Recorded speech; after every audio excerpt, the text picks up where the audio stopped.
This is the Used Car Dealer Podcast.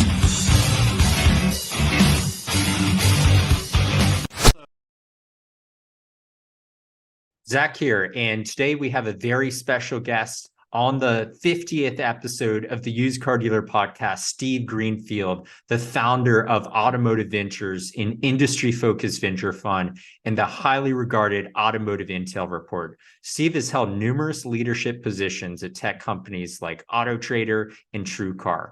Interestingly, Steve and I first connected through the Emory University network, which both of us attended at different times. Steve, thanks so much for joining me on the 50th episode of the Used Car Dealer Podcast. Zach, it's an honor to be here. It's always good to catch up with you, but I'm truly honored to be the 50th. So amazing work and keep it up, and really look forward to the conversation today.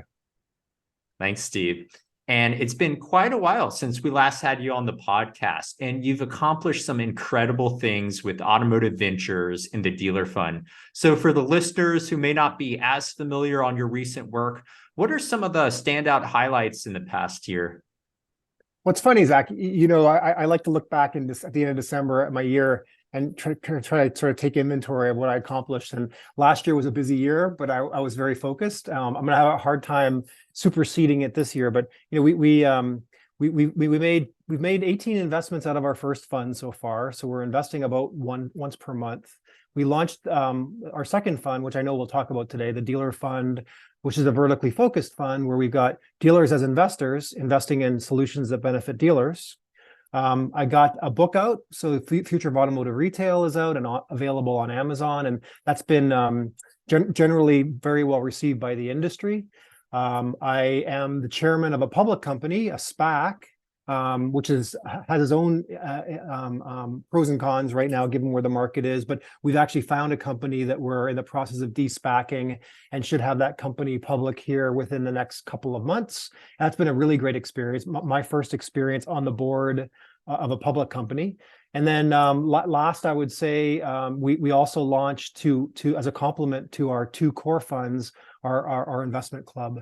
So we're kind of democratizing investments into early stage automotive and mobility companies for the masses, and standing that up to complement. And that's been a lot of fun too, because now we've brought 4 deals to our investment club members, and we've been oversubscribed on them, and have some exciting pace there. So never a dull moment, amongst, also fostering 9 different rescue cats in the house. Wow. It's an interesting life. That is unbelievable, fast-paced life. So Steve, let me dig into some kind of public market questions. Yeah. So during the pandemic, online used car dealers like Carvana, they took public markets by storm. And then you had other ones like Vroom and Shift that went public as well during the pandemic. And now they're down over 90%. What's the outlook for these sort of online used car dealers? Because from my perspective, Carmax is absolutely winning in that niche right now, and they have this kind of omni-channel presence. What are your thoughts? Yeah, I mean, I think you've characterized it exactly as I would. I think it's sad, because I think that these visionary companies were trying to prove that there was a segment of consumers that wanted to effectively complete the entire deal online, but then also benefit from driveway delivery and driveway pickup of the trade. And I think that Carmax is an interesting one to watch. Much stronger business model because of what you mentioned, this sort of omni-channel experience that they offer to the consumer. But I think that it's interesting. I watched the earnings calls, and thankfully they divulge on the earnings calls what percentage of consumers are buying online. And it's an interesting metric that people should be watching. It's been growing. Last quarter it was 12%. This current quarter it's 14%. But they do offer the consumer the option of either buying completely online or coming into the store after they start. They say just over 50% of consumers start their purchase online, but only 14% actually ask for driveway delivery, which is very, very interesting to me. It's kind of our living, breathing petri dish of watching that metric as that grows over time, which gives us an indication of what percentage of the total market demands this kind of solution. But to your point, I mean, it is sad to see. I know a lot of dealers are jumping from joy that a lot of these companies have been punished in the market. and some of the wind out of their sails. But it's sad to see because there is this utopian better consumer experience that may include driveway experience. Driveway delivery, but I think we should watch that metric from Carmax very closely to see how that grows over time. Interesting. And it's really such a small percentage. And these Vrooms, Carvanas, Shifts, their whole business model is essentially focused on a very, very small niche. Which right is now. It's big enough. You look at Yeah. Carvana and the rate at which it was growing, it was still addressing a very, very small percentage of the total market. I think, in fact, Ernie Garcia had said something like, if he ever gets to 2%, he'd be very happy of the total transactions taking place. True. But I think that it's a very small percentage of consumers that are demanding this kind of solution, but big enough to be a significant part of Carmax's business and big enough to support a couple of standalone companies that are focused only on driveway delivery. True. Very valid point. And Steve, when you look at automotive software companies from a venture capitalist lens, and they're starting to raise at seed stage, kind of post-pandemic, what are some of the interesting problems they're solving in the auto tech and mobility space? Yeah, because I could spend all day here. I give a lot of thought to early stage mobility and auto tech companies, and we see now about 50 companies a month that apply sort of like through our process to take a look at investing. So one is the area that probably excites me the most is automation. You could call it robotic process automation. I hesitate to use the word AI simply because it's such a buzzworthy term right now. But anywhere we've got a human doing a repetitive task that we can look at and automate is an exciting area. We invested in a company called WarCloud, which does this for warranty claims back to the OEM, but it can be any role at a dealership.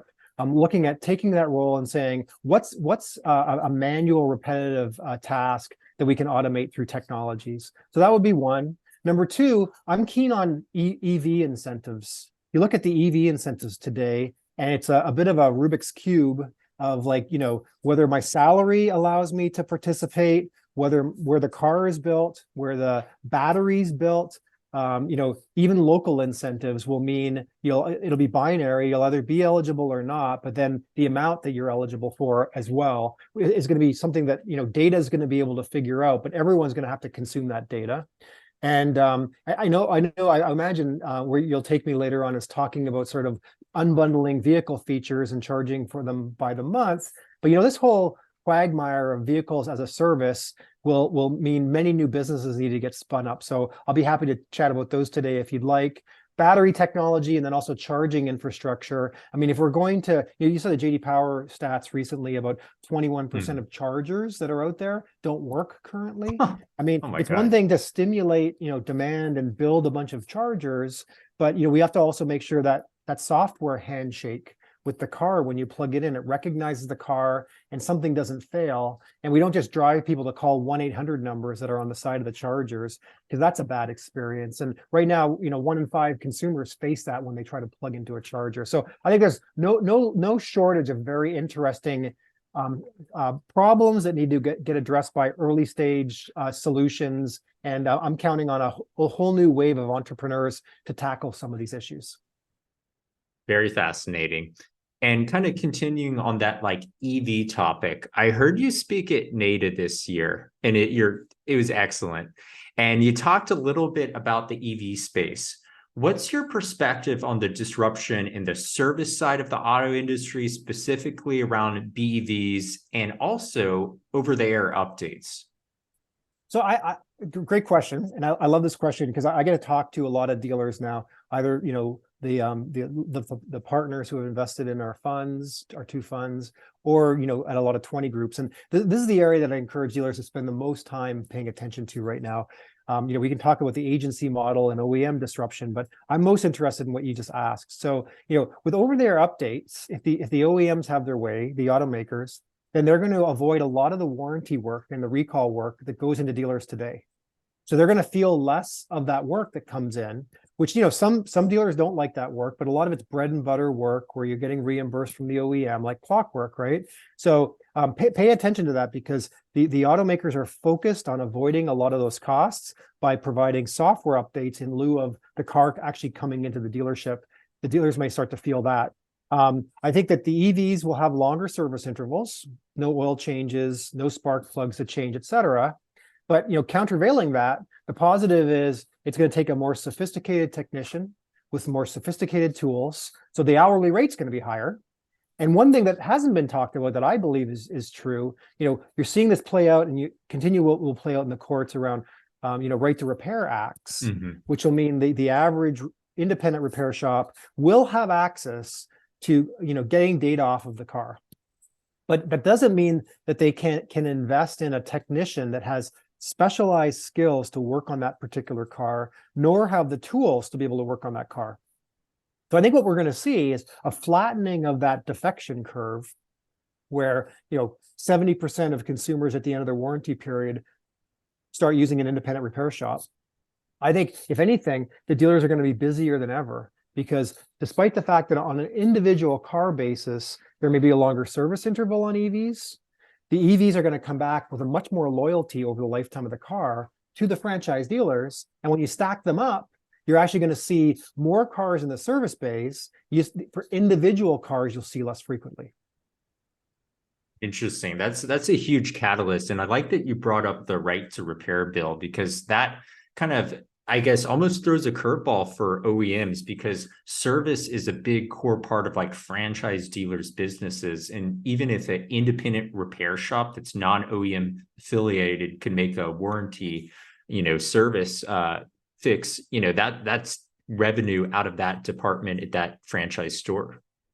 That's right. Yeah. I mean, there will be a lot of tension for the OEMs, a la Apple, kind of locking down their data and under the auspices of cybersecurity, not letting anyone else except for a certified franchise dealer touch the data and the vehicle. But the countervailing pressure will be, the independent aftermarket has a strong lobbying arm to keep that data available to the average independent repair shop. So it'll be interesting to see how all of this plays out.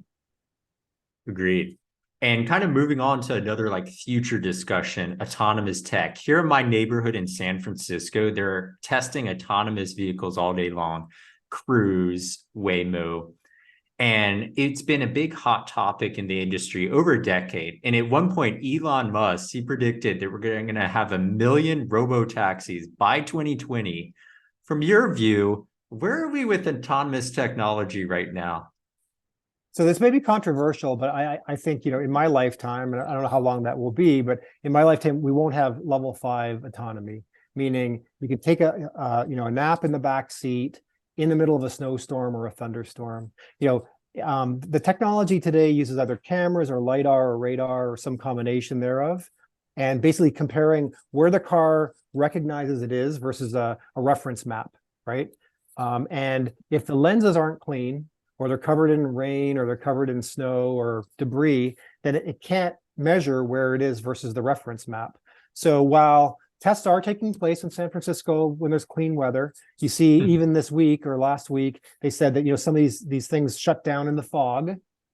We know that in a snowstorm, they shut down. If you try to drive it with ADAS equipped vehicles in Florida during a thunderstorm, they typically turn them off, warn you and turn them off.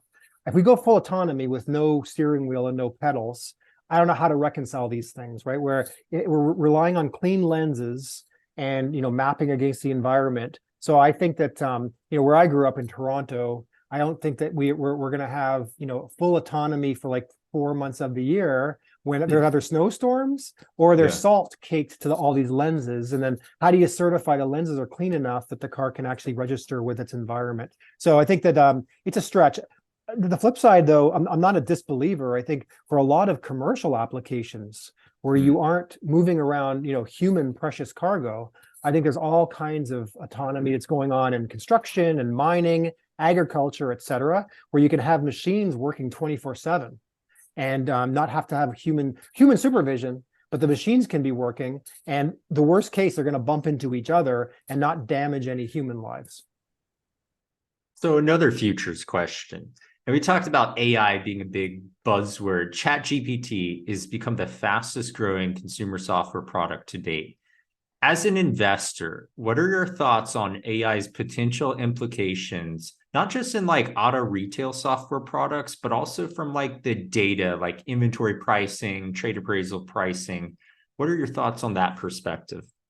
No, it's a great question. And, as an investor, I've got to be thinking a lot about this, spending a lot of cycles thinking through like, how can I benefit from this coming wave of AI, right? Whether it's fear invoking or not. And I think that to your point, part of it is this process automation, right? Anywhere you've got someone doing something repetitive, then we should be able to eliminate that role entirely.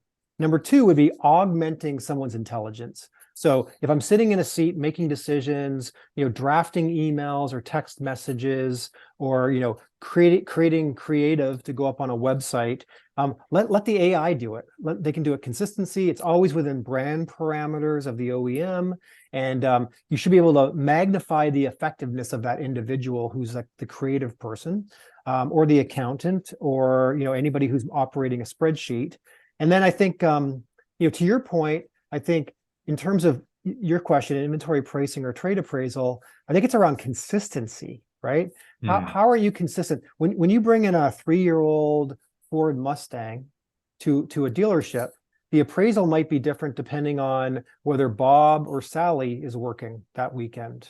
With AI, we should be very consistent, always looking at the vehicle very objectively, clinically, and saying, we're going to appraise these things exactly the same way, apply the same methodology, which isn't always the case with humans, right?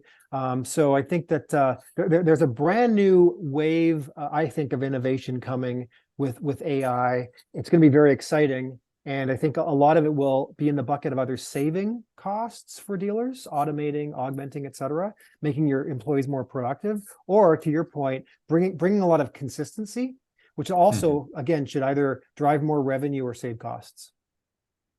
And let's move on to SaaS and subscriptions. So BMW, they announced features like heated seats were potentially going to be sold on a subscription model. And it created a lot of buzz in the industry, especially at NADA.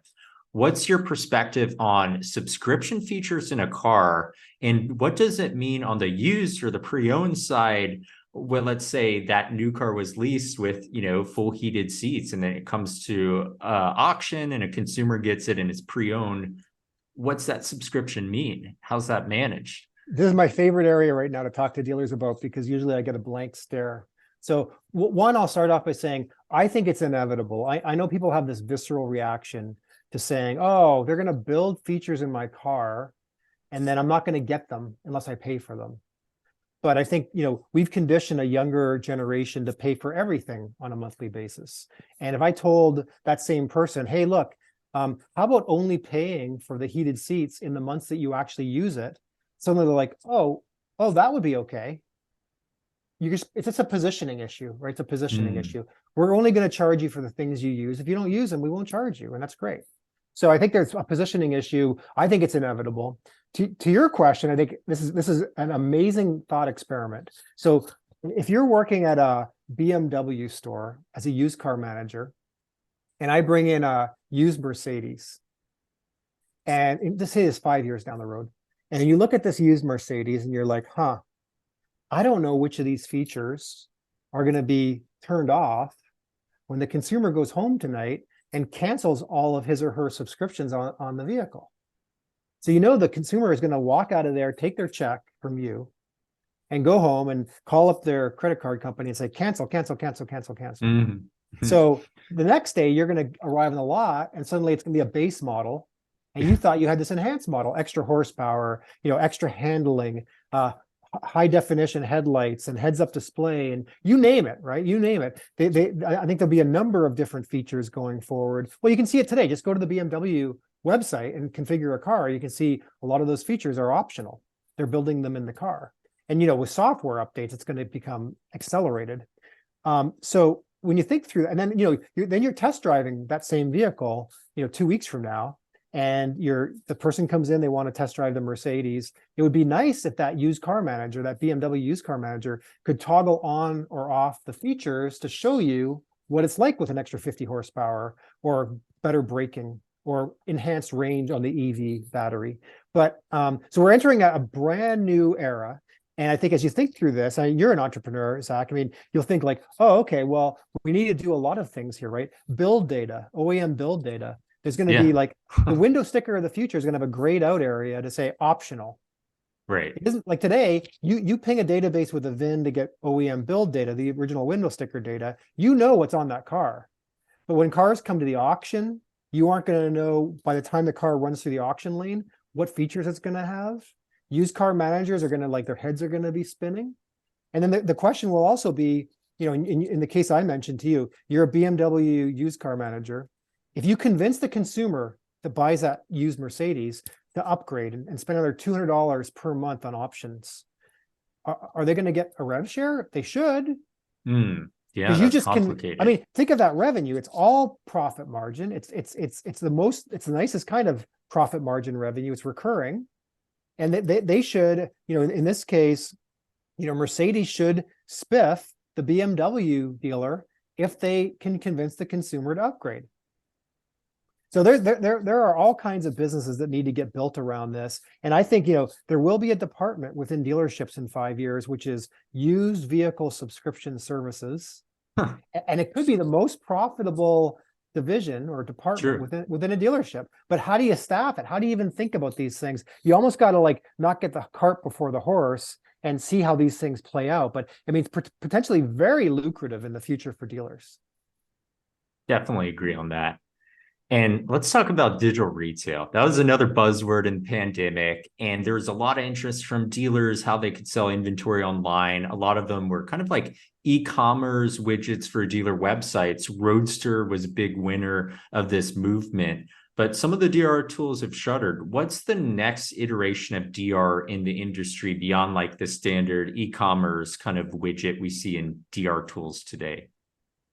Yeah, I think I'd answer that two ways. One is, I think someone needs to figure out cross-brand shopping. If I'm a dealer and I've got 15 different brands, I might want the consumer to start at a high level, undecided across my 15 different automaker brands, and then, you know, be able to compare payments on these vehicles and compare apples to apples. And right now, to my knowledge, there isn't a really good solution for that. So I think from a dealer standpoint, I hear that frequently. Look, the OEMs are certifying certain digital retailing solutions, but the best ones for my brands don't necessarily line up. So then on my dealer website, I have a problem with that. So the second thing is the OEM influence overall. I think if anything, we're going to move to an environment where there's less choice for dealers. And you see what's going on with Techion, for example. Definitely. Some of the OEMs are going, it looks like all in to say, look, this is going to be my vendor of choice.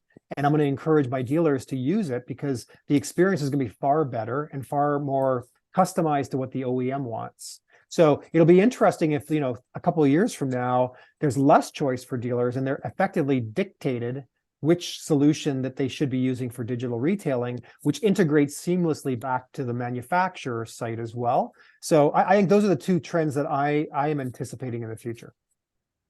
Interesting. And that was kind of my next question. Like, what headwinds do you see coming down the pipeline for the traditional new and used car dealers? Well, I think we talked about some of them, you know, with fixed operations, over-the-air updates, EVs, longer service intervals, but I think, you know, higher hourly rates, and loyalty should be countervailing good positives for them.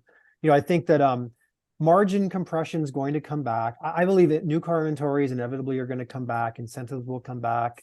You know, I think that dealers have lived through the 3 strongest years ever in the history of automotive in terms of profitability. And as a result, as margins start to come back down, valuations on dealerships will come down. And then I think the last thing I'll say is FTC regulations, right? Like safeguards rules are coming. There's going to be much more focus on consumer privacy as all this data comes off the vehicles. And then I think that's going to be costly for dealers to comply with. And then I think, you know, all of these other things that, you know, there's been saber rattling from the FTC around sort of like truth in advertising and F&I products as well. Don't know how much of that will get pushed through, but if it does, it may mean that dealers just face a lot more regulation in the future, a lot more red tape, which means they're going to have to worry about having chief compliance officers and lawyers involved in a bunch of software to make sure they're in compliance and not running afoul of whatever rules the government comes up with. So I think all these things probably will be some headwinds for dealers going forward. What automotive innovation are you most excited about that you saw at CES this year? Yeah, so it's interesting. There's a bunch of stuff. BMW had paint color changes on the exterior of the vehicle. A couple of the OEMs had these like dashes to go from left to right and take over the entire interior of the vehicle. And then you had the Sony Honda JV Afeela, they're calling it, which they say they're going to offer that vehicle like on a 10-year lease. And I don't know if the consumer in the US is ready for a 10-year lease. Most practically, I think it was like, I saw a demo and I can't remember the vendor, using, I think Google Glass was way ahead of its time. But one of the most clever use cases that I've seen was at CES. That kind of technology where the technician who's working on a vehicle would have glasses on, and they would see an overlay of the repair they're trying to make. So in this case, it was a brake repair. Where are the bolts? What the torque specifications for those bolts? How do the brake pads fit into that housing? This kind of thing. And I think that if we can make technicians more efficient, the dealers are going to be more profitable. Technicians should make more money. Dealers can get more throughput through their shops, et cetera. And I think, that struck me really as saying, if the technician had every permutation of, hey, I'm looking at this car, these glasses can help me diagnose what the problem is, order the right parts from the parts department and make me much more efficient and increase my throughput. I think there's something of great benefit for the dealers and the technicians. And Steve, you're closing a fund at the end of the month. Tell us about that and how accredited investors, car dealer owners could join. Yeah, great. Well, thanks for bringing that up. I appreciate that, Zach. Yeah, so we launched this dealer fund, we're calling it, a year ago, allowing dealers to invest in the fund, and then we, collectively harness their wisdom to find companies to go invest in. Have them help vet those companies. And ultimately, if we find companies that address some of their needs, then we can drive adoption, right? So it's kind of a self-fulfilling cycle. And we are closing that, as you said, at the end of the month. So you can reach out to me, it's Steve at automotiveventures.com. You can find Steve Greenfield on LinkedIn. If you go to our website, very prominently, you can see a link to also find out more about the fund. And if you're not a dealer owner and you still want to participate, as I said earlier, we've got the investment club, and there's no cost to join. You can see our deal flow, and then if you ever get excited by one of the deals that we've got available, you can invest with very small checks, as small as $2,000. You can put small checks to work in some of these early stage companies as well. So we kind of have both the dealer fund, if you want to go a little more heavy, the investment club, if you just want to get started with us and get your toe wet, so to speak, dip your toe in and get started. Awesome. That's so exciting.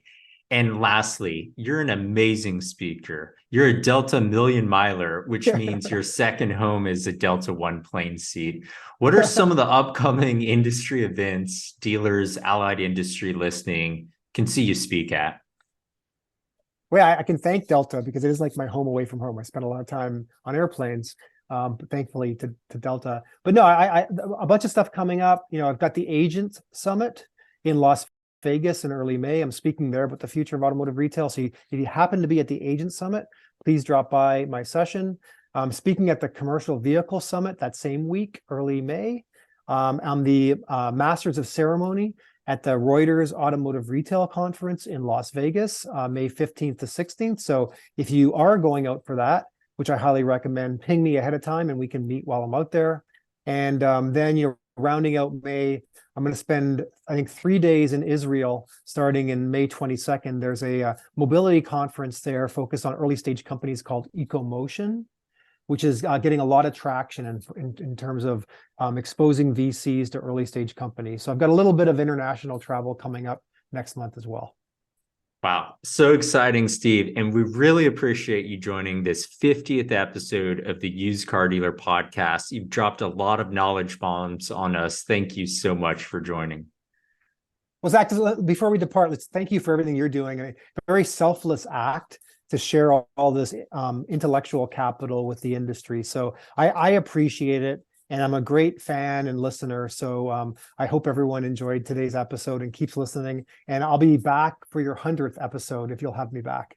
Definitely. Thanks, Steve.